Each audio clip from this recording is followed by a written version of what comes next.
Так, урматтуу жетекчилер, бир маселе. Бат-баттан баскыла. Бат-баттан.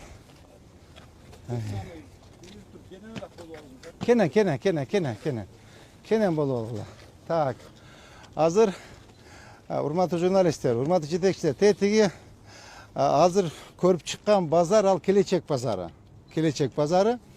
Келечекте иштеген биздин соодагерлерге беребиз аларды. Алар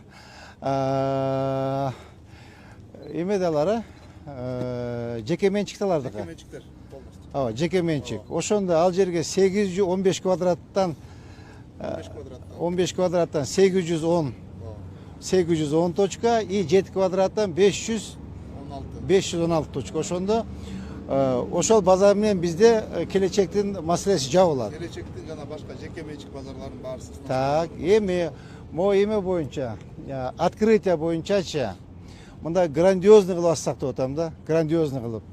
Так, биринчи Ош базар, так, экинчи Жибек жолу, үчүнчү Келечек.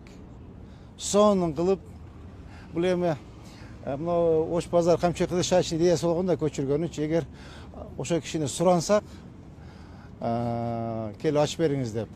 Ошого чактап туруп, грандиозный кылып даярданайлы, 3 базарды тең. Кандай дейсиңер? Биротоло көзсүн, ато азыр бир аз эме болбой калат. Макулбу? Азыр Жибек жол базарга да көчүп келип белдер жагында. Ооба, Жибек до конца по полной мощности иштесин, Келечек көчүп келсин, анан ачалы. Макулбу? Давайте. Дальше кеттик жүргүлө.